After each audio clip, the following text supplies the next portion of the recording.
Good morning, everyone. Welcome to the PwC Digital Trust webcast.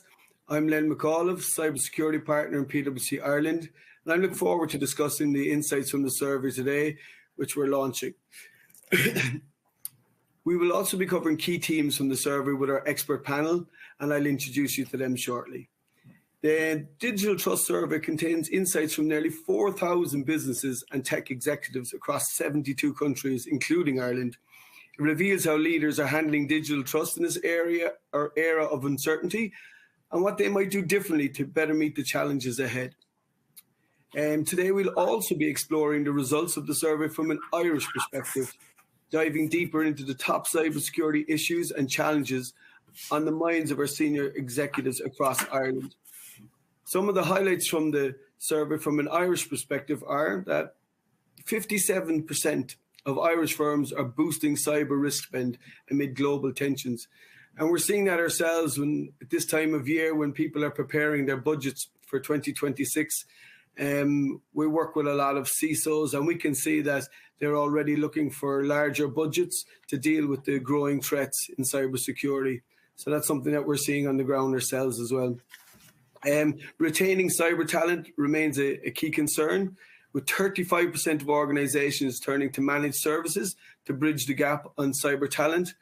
And this is a constant that reoccurs really every year, is there's not enough cyber resources globally and also in Ireland. So this war on talent and trying to find and retain talent is hard. And then when you have services, repetitive services like third-party risk management or running constant scans for monitoring, organizations are looking to outsource these types of services so that their core team can focus on the security program itself and other core skills needed. 42% cite a lack of knowledge and skills as a key barrier to using AI for cyber defense. And I think we're all familiar with this. With regards, AI is trying to upskill and learn, and as soon as you learn, it seems to change again from AI, from ChatGPT to agentic AI. And then on our side of the fence, it's hard to know how do you secure these, whether you have an AI governance framework in place, or you have security controls in place to make sure that there's the guardrails for AI when you implement it in your organization. 8% of Irish organizations are actively implementing quantum-resistant technologies, which is significantly lower than the global results of 22. And Irish organizations getting ready for quantum computing, I'm also seeing this on the ground. They're only starting to assess what the impact of that would be, and really only starting out on this journey for quantum-resistant technologies. And finally, the top 3 cybersecurity threats that were identified include cloud security breaches, which turns up again this year. A lot of this is due to cloud security misconfigurations.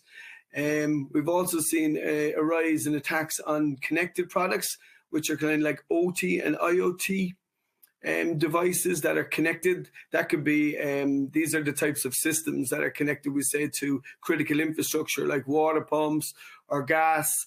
And as geopolitical turmoil rises, you'll see that a lot more of the critical infrastructure is being scanned and probed. And I think that's why you're seeing an increase in those. And then again, for the 3rd or 4th year running, third-party security breaches are on the rise, whether it's third parties connecting into your network or whether you have SaaS solutions and people are processing data. There have been breaches there as well. So it's very important to ensure that your third parties, that you have a program in place to manage that risk also. You can dive further into the report online, but let's turn to our panel to get some practical advice on how organizations are addressing some of these key themes. I'm delighted to be joined on the panel by people that I've worked with and know. Firstly, it's Katie McCarthy, who is the head of cybersecurity at Uisce Éireann. Katie leads efforts to protect Ireland's critical national water infrastructure from evolving cyber threats, and she's over a decade of experience in designing and implementing cybersecurity programs. Secondly, we have Anthony Daly, who's the Business Information Security Officer at Aviva. Anthony has led information security initiatives in the financial sector since 2008. And for the past 7 years, Anthony was also the CISO for Aviva Ireland and has recently taken up a broader challenge as the Business Information Security Officer for Aviva also. Finally, from our own parish is Maura Cronin from PwC. Maura is a partner in our digital risk team and focus on technology risk and resilience. She specializes in IT risk management and controls and has an emphasis on digital and operational resilience. Also, we want the audience to be part of the discussion. So if you have any questions or comments, use the live Q&A function on your screen, and we'll do our best to respond to it near the end of the webcast. Okay, so now over to our expert panel, and I'll start with you, Katie. Cloud security breaches, attacks on connected products like OT and IoT, and third-party breaches top the threat list.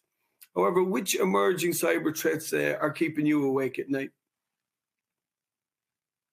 There's a nice softball to throw me to start off there, Len. Thanks very much. I suppose you went through an awful lot of them there in your introduction. So I suppose, you know, when we look at the developing technology landscape that we have in all of our organizations, and for me, across both your corporate IT as well as your OT, and for those in the room who aren't as don't have to worry about it as much as I do, OT is the operational technology. So that's the technology that directly impacts the physical environment. So in Uisce Éireann, that would be technology that sits in our water and wastewater treatment plants, as well as the rest of our supply chain through those services. There are a number of different threats, and I suppose in the days of now, which are, it's not if, it's when, it's kind of hard to just hone in on one. So to be quite honest, what I am most concerned about is making sure that our response capability is up where it needs to be, and that our teams who are responding to these threats have the appropriate tools and the appropriate training to be able to respond effectively to a cyber attack, whether that comes through, as you say, third-party connected devices, the Internet of Things, even when we look at, you know, still the prevalence of items like shadow IT, as well as, you know, other concerns around kind of citizen development and things like that, where you don't necessarily have the oversight. It's not something, it's not a known risk. So having that readiness and that preparedness in place for me is one thing that I'm really I suppose focused on, and then when something does happen and you respond, that you can recover appropriately. So that whole conversation that's now going on around resilience, as opposed to just around cybersecurity, which is, I suppose, specifically in our area, is really important. You know, we always say you just have to keep the water flowing, you have to keep it going. So yeah, it's more the ability to respond and recover, as opposed to focusing on an individual threat, is what I would say.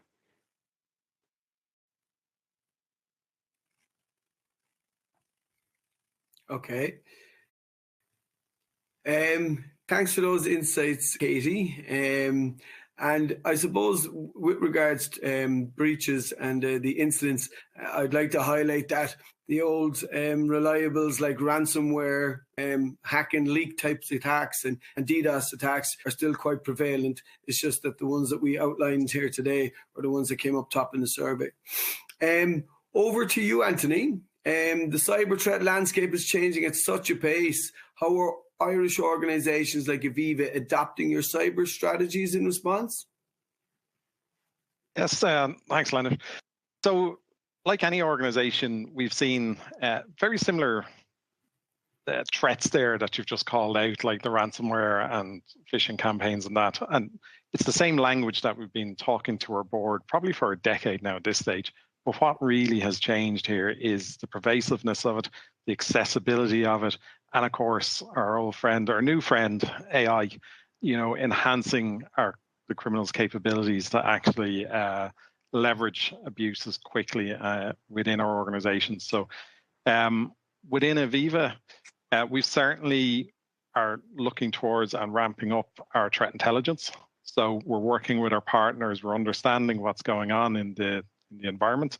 We're making quick decisions to be able to get the IOCs, get them into our systems to see how exposed we might be, but also taking practical steps, like say with the scatter spider attacks. So what we're doing there, we're seeing the social engineering. So we're prepping our help desk teams to better understand and recognize the threats that social engineering brings. So that's definitely one thing that we're bringing in and trying to do that sort of intelligence-led defense. We're also, again, to that point of culture and engagement. So we're keeping our board up to date, making sure that they understand the risks and how they are evolving and changing, and trying to bring through very much like any organization, I suppose. We have our, ethical phishing, which our staff love, but we're actually able to link, in any of our campaigns that we do, we can link it back to what we're seeing in the wild, so people get that this is an actual threat. So it's things like that we're actually bringing together. And then finally, of course, we've all come off the back of door last year. NIS 2 there for Katie as a feature. So we've also strengthened our operational resilience, third parties as well.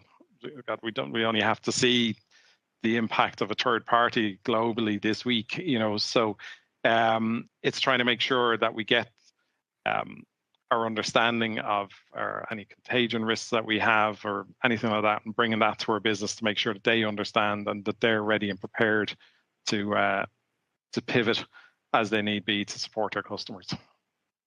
Yeah, and you bring up a very good point there, Anthony, around threat intelligence, and for the audience, it's really as organizations, you're trying to get all of the different threat feeds of what are the threat actors, hacking groups, nation states, what types of techniques are they using at the moment, and what's cutting edge. And then you have to kind of simulate those type of attacks to see how strong your defenses are, and that's a very important part of staying ahead of the attacks by monitoring, whether it's monitoring the darknet, etc., to see what's going on. And there's many different organizations, including ourselves, that actually track what we would call hacking groups or other attacking actors like nation states, etc., and seeing what they use, because that's important, especially with regards to the geopolitical landscape now, and where nation states who are very well resourced can carry out these attacks as well. Okay, thanks for that, Anthony. That's very interesting. Now, over to you, Maura. What's your view on firms on managing the pace and complexity of cyber threats and risks in relation to overall operational resilience, which has come up as well? Thanks, Lynn, and good morning, all. It's very hard, Lynn. It's really, really hard to keep pace with what's going on. My view on this is you really have to go back to basics, right? You really have to understand how your most critical services are being delivered and what infrastructure and what systems are supporting them. And understanding that end to end, including your third parties, will really help you to focus in on what are the risks and how do we need to manage them. The risks are going to keep on coming. So obviously, mapping this out, having it on a technology-enabled solution, which means it's live, because if you're mapping this on a Visio chart, it's outdated the second you sign it off, right? So the main thing is really understanding where those risks are and then putting plans in place to mitigate them. And I echo Katie and Anthony's comments on this. You absolutely have to keep on testing it. And that's the whole purpose of resilience, is to ensure you understand the landscape, and then you're constantly testing, getting threat intelligence from, whether it's from an external organization or really just looking at your own incidents and what has caused issues in the past, and really continuing to test that. And that will give you, maybe Katie, it'll help you sleep better at night, but it will give you that comfort that you're doing something, you're progressing ahead. And that's the only way organizations can stay ahead here. Okay, thanks, Maura. And you're right, the cyber, like operational resilience and digital operation resilience, Maura, as you know, can sometimes be more than just cyber threats, but it does seem to be the one that most are fearful of. Regards to threat to operational resilience, especially I think a lot of execs have been scared by the impact of ransomware, of encrypting all of their systems and losing data, and the impact that can have. Okay, The survey also highlights that 42% cite a lack of knowledge and skills as a key barrier to using AI for cybersecurity defense. And Katie, what challenges are you facing in adapting AI for cyber defense in your organization? How are you addressing these? So the main thing for us in adoption of AI is making sure we have the value proposition right. So there's been so much discussion. I don't think anyone in the last 2 years has been able to go to a conference or any kind of a meeting without AI being flashed up as the keynote or as a key part of every discussion. And I know definitely at the board level, there is such a push to get AI in. They're like, everyone's doing AI, we need to be doing AI. And for us, the real focus is if we're going to do it, we need to be able to prove the value of it. No one's going to do AI for the sake of doing AI. We need to make sure that we have our use cases really well defined and that we're able to get the use out of them.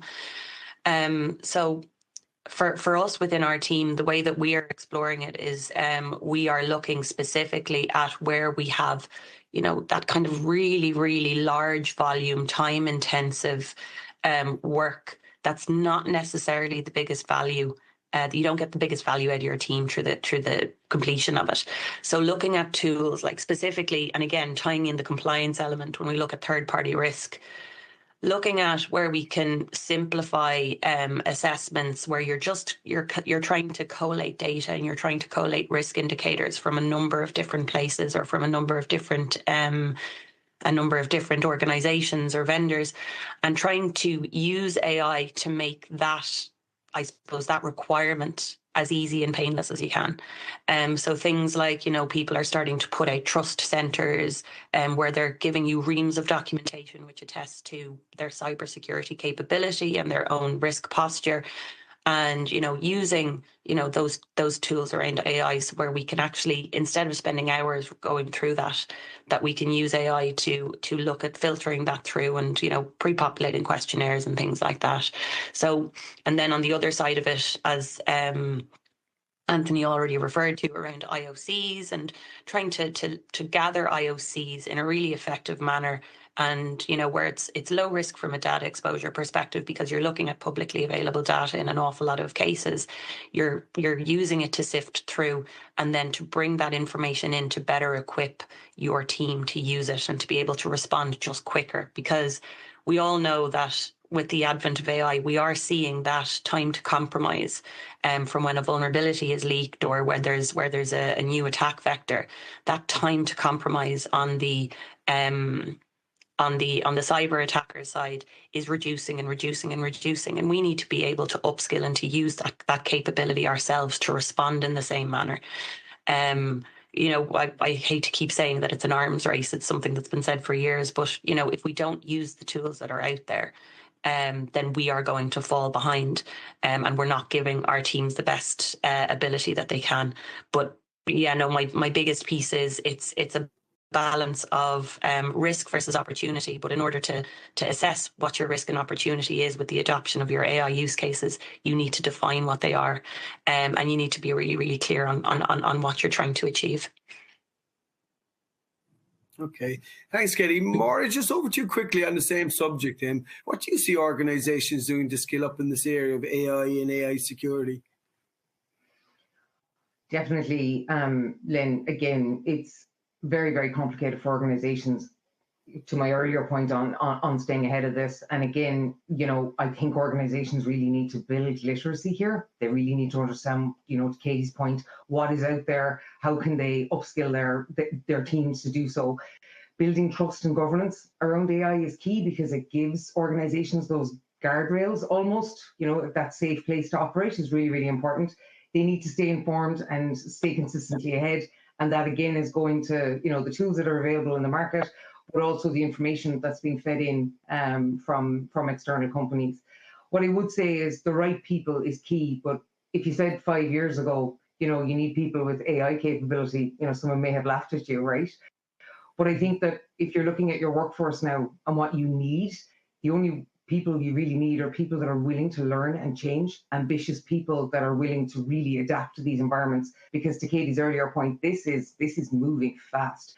And if we don't react, you're going to get left behind. Yeah, and I suppose it is up to us, and I know there's a lot of different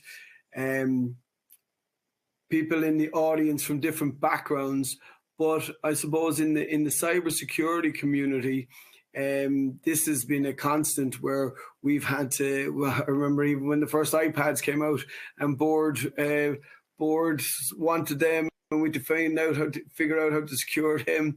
Rather than moving on to the Internet of Things and OT security, and now AI. Within the cybersecurity profession, anytime a new technology comes along, we have to upskill quickly and figure out not only how to break it, but also how to secure it. So I think there's an onus on us in the community as well, and no matter what part of your career you're on, is to upskill in AI and AI security. But it also makes it really interesting for our teams as well, when they can come up with solutions around that, whether it's AI security frameworks that we've worked with people on, agentic security. So it makes it really interesting as well, I think. Anthony, just to set the scene for quantum security, and especially for the audience here, because it's a topic that not everybody may know. But to set the scene for it is like quantum computing. The fear in the cybersecurity community is that these quantum computers, these supercomputers, will be able to crack current encryption protocols. Now, if that happens, then all of your online banking, any online transactions, etc., using encryption protocols currently could be broken. Now they're saying, it's within the next 5 years or by 2030, but organizations really need to prepare. And from the survey said only 8% of Irish organizations are implementing quantum resistant security, or even looking at quantum resistant encryption algorithms to be implemented. And based on my own experience, Bardic and the FS, financial services organizations, a lot of people are slow to look at this and see it as kind of far out in the horizon. So how urgent is it in your organization, and is it on your roadmap? It is. It's definitely down as an emerging risk, and we're absolutely in the prepare phase here now. So we have this identified. We're establishing a working group to actually look at the actions that we've sort of taken, and it's a lot of it's basic stuff with any of this stuff. We're trying to get our inventories that we have there, make sure they're up to date, they're accurate, and that we're looking then at the different aspects of our business to see where the risk actually sits. There's some things that would be transactional, and it'd be cracking something that's only going to last a few minutes, isn't going to probably gain much value. But then it's trying to find out what are the real secrets in our organization that we need to withstand the sort of computational power that quantum gives us. And they'll be the initial steps. Like we're by no means, sort of all wrapped up and ready to go and sitting back on our laurels, so doing that, getting it ready. We're also seeing that the industry is starting to prepare. So the certificate authority browser form, that's a collection of the main browsers like the Safari, Firefox, Chrome, etc. They're already taking the initial steps, and they've set out a roadmap in terms of how long they're going to recognize a certificate to be valid for. Just to set it, they're saying by 2029, they're only going to recognize a certificate that's less than 47 days. So that needs to drop on people. It's set out, right? It's a framework, how it gets adopted, but it's that thing. And I think as organizations, we need to look and say, well, how would we actually respond to be resetting our certificates every 47 days? So that's going to take automation and processes there to do that sort of thing. And finally, I just say this is coming. This isn't one of these ethereal things. This is coming. Just in February this year, Microsoft brought out their Majoran one, quantum on a chip. So major vendors are doing something, and I think we can probably look at the parallels with AI in this space in terms of AI was not new. Data scientists were not new. And probably 7-8 years ago, those peers that are absolutely at the forefront would have had their data scientists embedded in their organization. They would have been preparing their own data, cleaning it up and getting it ready for AI or big data, any of those elements of AI that we have here. So I think with quantum, this is something that organizations should be putting on their agenda, should be getting the groundwork done, and absolutely getting ready for it, because it will just hit us. Very good. An interesting one on this, actually. I was working with a client last week, and this client had a major incident, and one of its sensitive databases was extracted. And they saw it after the fact. Now, the only good thing was that this database was encrypted with a lot of their customers' sensitive information on it. Now, they brought up a good point that with quantum computing, the database that was encrypted that they couldn't crack now may be crackable in 5 years' time. And they're wondering if it's sensitive, which was medical data, would this rear its ugly head again in 5 years' time? I thought it was an interesting aspect on data that has already been taken, but encrypted under current encryption protocols may be broken by quantum computing in the future. Yeah, that is the big challenge. Okay. Katie, over to you. Skills shortages has come out in the survey, and retaining cyber talent remains a concern, and that's for all of us. With 35% of organizations turning to managed services to kind of bridge the gap for cyber talent. How are you building internal cyber capability while balancing external support like managed services? Yeah, so this is an ongoing battle and has been for a number of years. It's nothing new to those of us in the industry, is trying to, as you say, build the capability, build the skills, build the team, but then to retain them as well. And I suppose the managed services piece gives that nice bit of a balance between, I suppose, having ownership over your own operations, but also expanding your capacity while also giving you that room to build the skills in your core team. So I suppose that's one of the aspects that we look at it from a managed services perspective. Is if you have a good partnership in place with a third party and you have that good relationship between your BAU team and the managed service, you can actually use that in itself as a means of building your internal capability by learning from that expertise, and you can build up your team, especially if you're bringing in, a new capability, which is the case for a lot of people when they're looking at, these new compliance requirements around NIS2. From the actual just core skilling up your team and finding the expertise, I think the focus has to be on first, when it comes to attracting the talent, like what can you do for someone who's coming in? No one wants to come into your organization and think that, there's no prospects for them for continued learning and things like that, that you just want someone who's got their cert, who's got their CISP, and they're going to come in and now they're going to be the expert and that's it. They've done all their training and they're the qualified person. There has to be something there, something of interest to keep the person there and to keep them developing. And similarly, this drive, we would focus on trying to build from the ground up. So trying to build core capabilities for and upskill people as they come in. We would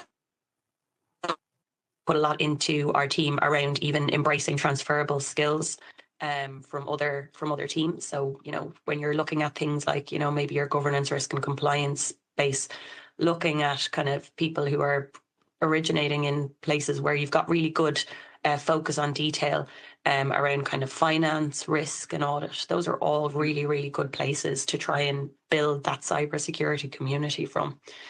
And I'd say one particular challenge that we have is in the critical infrastructure space is finding a crossover of skills. So cybersecurity skills are difficult enough to come across, but to try and join up cybersecurity and operational technology as well is a really challenging space for us.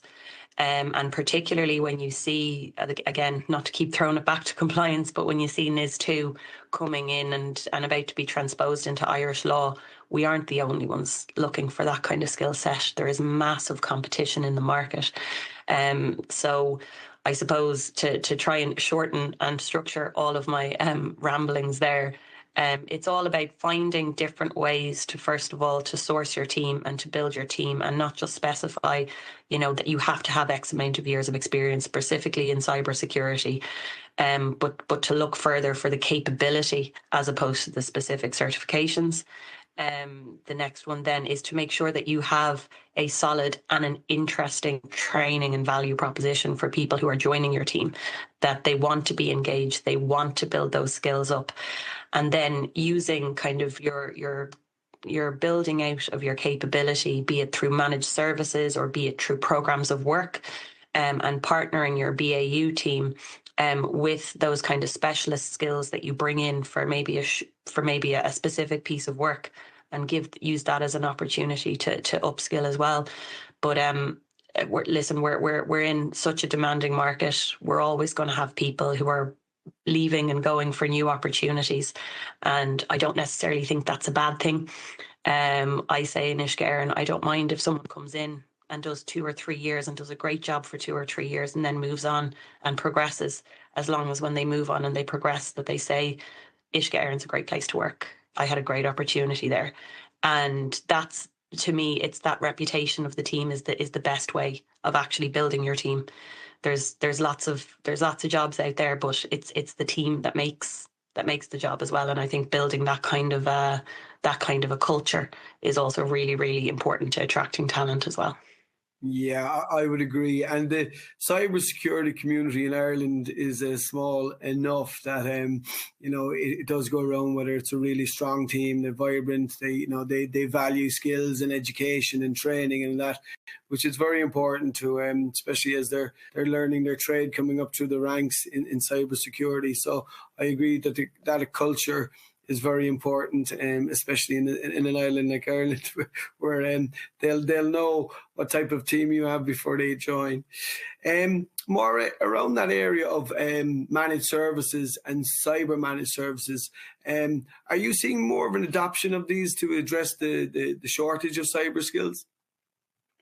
Yeah, very much so, Lynn. And I think if you look at even the regulations that have come out, look at DORA, look at NIS2, they're all pushing towards this community, right? This actual, look, we need to stand up and we need to be strong against what is coming against us from a cyber perspective. And I think to Katie's point, yes, you can definitely build that capability in-house, but given that it's expensive, it's hard to keep them, then managed services can be a really, really good out there for people to take that headache away.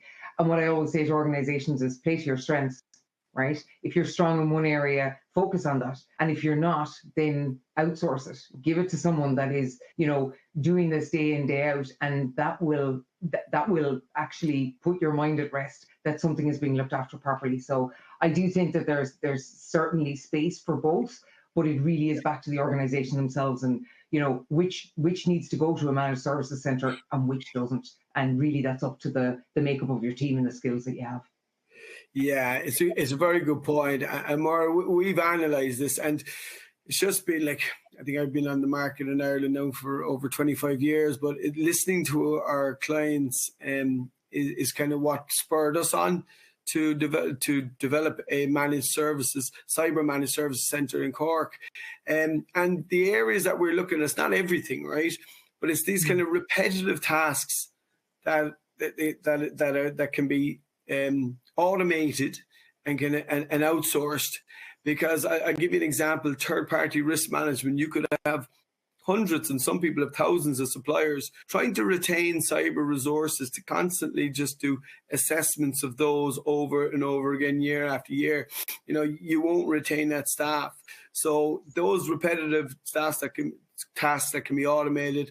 Another one is kind of like the threat and vulnerability, the monitoring of your perimeter constantly, and looking at that. And then another one that's popped up recently is it's very hard to get security architects to review new projects and risk assess them, because they're normally 10 years plus experience, very expensive, and you can't have a bench of them because you may have many projects and then it might slow down a bit and the peaks and troughs. So how do you hold a bench of security architects?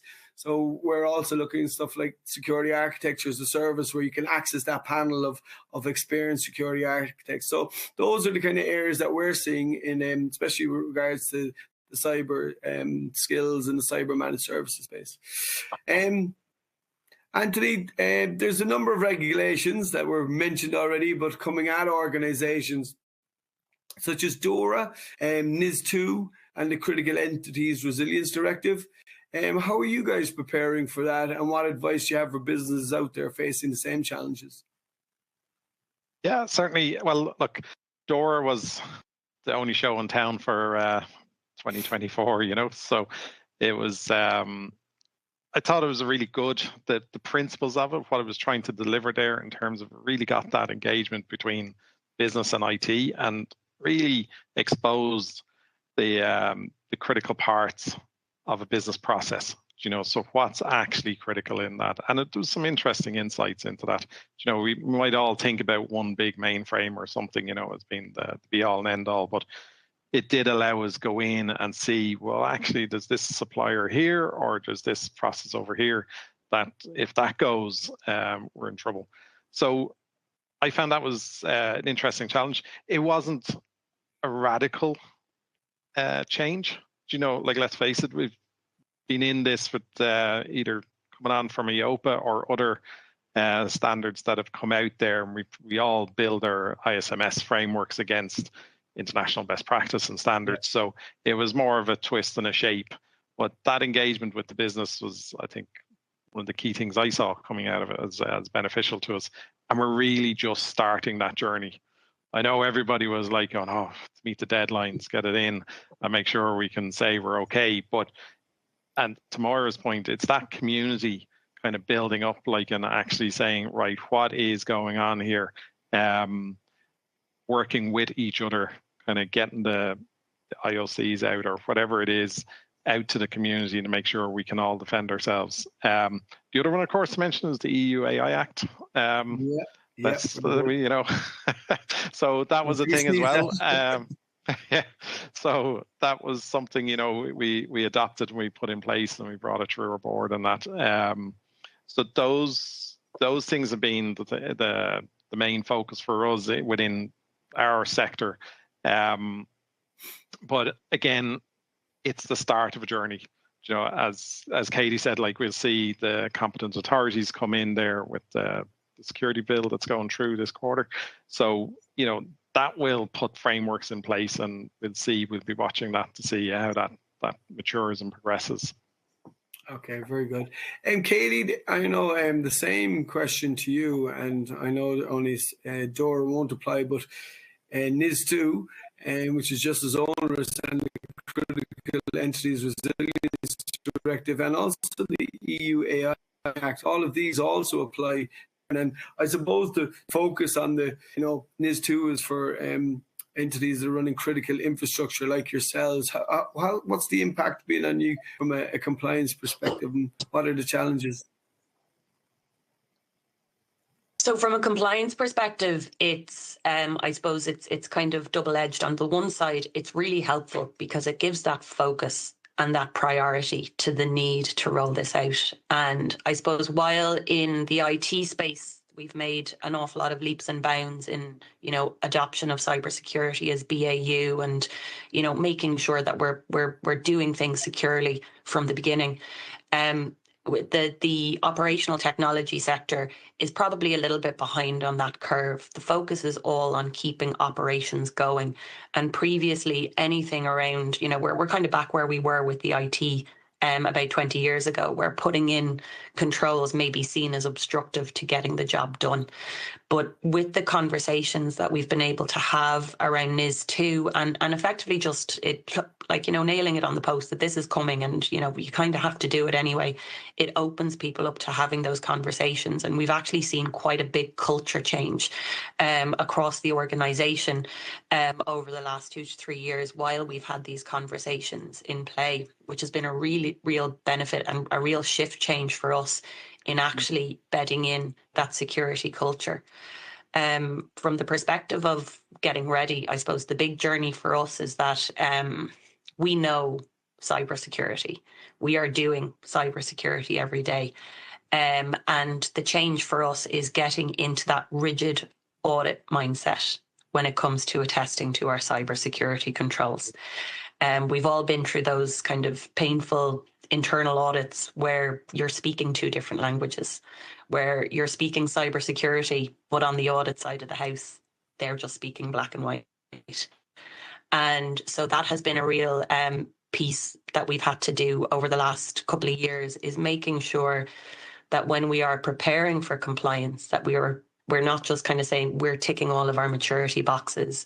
We are, we are looking at our threat model. We are doing all of these things that are in line with a cybersecurity, but making sure that we can actually map that from a compliance perspective back to our policies, back to our information security framework and everything like that, to make sure that, we can demonstrate what we're doing in a way that's, consumable by an audit audience. And I suppose the last thing is, one of the best pieces about NIS2 is that it puts such a risk-based focus on cybersecurity. And obviously risk is something that our board understands inside and out. So it's actually made those conversations as well quite open and quite productive with the board when you can bring that risk factor to them. And that marries very well into the compliance piece as well. Okay, excellent. That segues nicely into more a last question I want to cover off with regards to where, is there value being derived from these regs? Because boards are keen to see a value on return on investment for resilience investment as well. Are you seeing any value being derived from these regs? Yeah, like the main thing for me, and I'd echo Anthony and Katie's comments, even though I do specialize a lot on the likes of DORA and NIS2, I stand back from the reg and we look at what's behind it. What are they trying to achieve? Because a lot of these regs just make good business sense. They're not really that onerous if you can stand back and take a risk-based approach. The danger is that definitely from a financial services perspective, you've got a lot of organizations that are scarred from complying with regs and just doing what it says in the tin. Whereas if you actually stand back from it, which we're seeing that now, because certainly for DORA and indeed for NIS2, it's not just the financial services sector. This is now tech firms that don't operate the same way, right? And there's two pieces to that. One is that I think organizations need to take that risk-based view, really understand what's critical to them and be able to describe that, whether it's an internal auditor or a regulator. And then the other thing is, it's the education on the internal audit and the regulator side. They have to be able to come to the table with these skills. Now, I know that's going to drive a further demand on our skill shortages in the market, but at the same time, we have to stop missing the point. It can't be just black and white. It can't be computer says no, because that's not the way the world works. And we're missing the real value. So what I'm seeing organizations do now is to build that capability of really explaining, right, these are the most critical processes that we have. This is the IT that supports them. Yes, there might be 17 systems in there, but actually there's 4 that are absolutely key. And that's why we're driving the investment in those. And being able to relay that back to the regulator is really, really important. We're getting a lot of, especially, Lynn, to your point, at board level, what are we getting for all this investment? We had operational resilience under CP 140, then we have DORA, we have NIS2, we have critical entities, the regs just keep on coming. So it really is back to basics, map it all out, make sure that it's very, very clear what you're putting your investment into. Because if you're trying to put a blanket approach to this, you're wasting money and the cost benefit is just not being seen. But I do see boards liking the fact that they can now understand the end-to-end. They can now actually use the information that they're gathering around, this is how our payments process operates. There's so much of it in-house, there's so much of it with one third party, fourth party, fifth party. And now they can see that actually on a global scale, why do we have 4 third parties doing exactly the same thing, charging a different price? And do we have a concentration risk? So there's lots of other, pieces that they're getting as a result of this. Even the mapping is useful from an ESG perspective to actually see where services are being delivered and their requirements there. And then back to the earlier point on the EU AI Act, we're looking at people looking at things going, right, we've mapped out this process. Can we get AI to automate this? Can we actually bring this in and say, yeah, that's it's an important component. We need to get there faster. Or actually, do you know what? This isn't a massive component. Should we outsource that? So we see it now driving strategic decision making. So that knowledge of what they're gathering is absolutely key. Okay, so in summary, you're saying that there is value derived from the reg, and especially when you step back at it and look what it's trying to do and align with that. Okay, guys, I'm conscious of time. We could stay here all day. There's lots of questions have come in, but I do want to respect your time, so I'm going to have to wrap things up. I want to say thanks to a brilliant panel who shared their valuable experience and insights into cybersecurity, and also aligning it to our digital trust survey as well. So thanks, Katie, Anthony, and Moira. Thanks for joining us today, the audience. If you want more information on any of the topics covered in our digital trust survey or any other areas of cybersecurity, feel free to reach out to me or my team, and we'd be happy to help. Thanks again for your time this morning, and enjoy the rest of the day. Take care. Bye-bye.